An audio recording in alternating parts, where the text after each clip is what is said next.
테슬라가 월가의 탑픽 선정 소식에 올랐습니다. TSMC 호실적 영향에 일부 반도체주들이 상승했습니다. 애플에 대한 19조 원 규모의 과징금 판정이 확정됐습니다.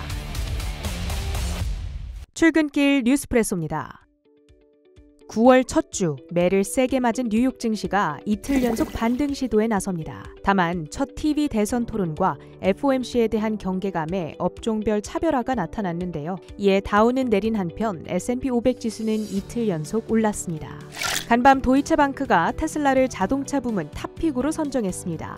테슬라는 전통 자동차 회사라기보다는 다양한 산업들을 재편하는 기술 기업에 가깝고 그렇기에 특별한 밸류에이션을 받아 마땅하다는 건데요. 남들이 범접할 수 없는 자신만의 리그를 치르고 있다 표현했습니다. 목표가는 $295, 전일 종가 대비 36%의 상승 여력입니다. 전일 TSMC가 호실적을 내놓은 가운데 엔비디아를 비롯한 일부 반도체주들이 올랐습니다. 엔비디아는 TSMC의 대표 고객사 가운데 하나로 이 TSMC의 실적 호조는 엔비디아 칩에 대한 강력한 수요를 증명하기도 하죠.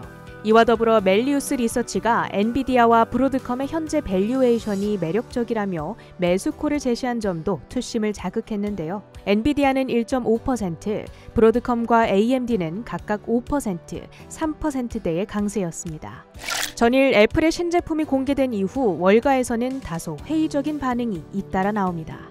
바클레이즈는 새로 공개된 AI 기능들이 중국 경기 둔화나 AI 규제 허들을 뚫고 판매량을 끌어올릴 만큼 매력적이지 않다고 평가했는데요. 이에 $186의 목표가를 제시하며 16%의 주가 하락 여력을 내다봤습니다. 또 번스타인의 토니 사코나기는 혁명이라기보다는 진화였다. AI 기능들이 경쟁사와 비슷한 수준이었다고 평가했으며 UBS의 경우 결정적으로 구매를 이끌 만한 킬러 기능이 없었다며 실망감을 드러냈습니다. 이와 더불어 EU와의 과징금 소송에서 패소했다는 소식에 장중 주가가 흔들리기도 했는데요. 향후 주가가 추가로 오르기 위해서는 무엇보다 실제로 찍히는 판매량이 관건이 될 것으로 보입니다. JP모건은 내년 순이자 마진이 예상보다 낮을 수 있다는 신중한 가이던스를 내놓자 5% 이상 하락했습니다. 폭스바겐에 이어 BMW도 올해 실적 전망치를 낮춰잡았습니다. 납품 중단 및 리콜로 추가 비용이 발생한 데다 중국 시장 내 수요 부진이 계속된다는 설명인데요.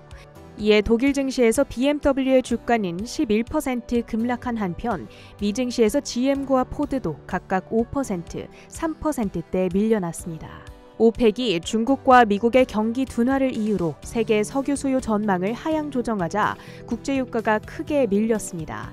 특히 브렌트유는 약 3년 만에 처음으로 $70 선이 붕괴되기도 했는데요. 이에 대다수의 정유주가 밀린 가운데 엑손모빌과 다이아몬드백 에너지가 4% 안팎의 하락세를 그렸습니다. 출근길 뉴스프레소 헤드라인입니다. 애플이 신제품을 공개한 지 몇 시간채 지나지 않아 유럽연합과의 소송에서 패소 소식이 전해졌습니다. 이렇게 애플과 유럽연합 약 10년간의 과징금 전쟁에 마침표가 찍힌 겁니다. 지난 2016년 애플이 아일랜드 정부에게 불공정 조세 혜택을 받았다며 유럽연합은 130억 유로의 과징금을 부과했고 이에 애플은 불복 소송을 제기했는데요. 간밤 애플은 과징금 불복 소송에서 패소하고 130억 유로, 하나로 약 19조 원을 납부해야 한다는 판결이 내려졌습니다. 애플뿐 아니라 구글도 유럽 집행위를 상대로 한 과징금 불복 소송에서 패소했습니다. 2017년 구글 쇼핑에 대해서 유럽연합이 구글에 부과했던 24억 유로의 반독점법 위반 과징금에 대해서 제기했던 구글의 항소가 기각됐습니다. 구글은 지금 미국 법무부와도 광고 반독점법 소송을 이어가고 있는데요. 이번 소송에서 패소하게 되면 구글 애드 매니저를 강제 매각해야 하는 위기에 처합니다. 지금 구글 전체 매출 중 광고발 매출이 76%에 달하는 만큼 현지 시간으로 11일 해당 소송의 결과도 구글에 큰 영향을 줄 것으로 보여집니다. 그래도 이번 유럽연합의 승리, 빅테크에 대한 과징금 부과의 정당성을 인정했다는 점, 이제 앞으로도 적극적인 규제가 가능해질 것이라고 평가받고 있습니다. 세계 최대 파운드리 업체인 대만의 TSMC 8월 매출이 크게 증가했습니다. 전년 동기 대비 33% 증가하며 정말 높은 수준의 성장세를 보였는데요. 이에 애널리스트들은 3분기에도 37%가량 증가가 예상된다며 긍정적인 전망을 내놓고 있습니다. 이번 매출 결과에 대해서는 인공지능 반도체 수요가 꾸준하게 증가되고 있고 AI 인프라 투자의 지속성에 대한 우려를 완화시키는 결과라고 평가하고 있습니다. 그리고 무엇보다 TSMC 이번 아이폰 16 시리즈에 2세대 3나노 공정으로 제작된 A18 칩, A18 프로 칩이 장착된 만큼 TSMC에도 수요 증가가 기대됩니다.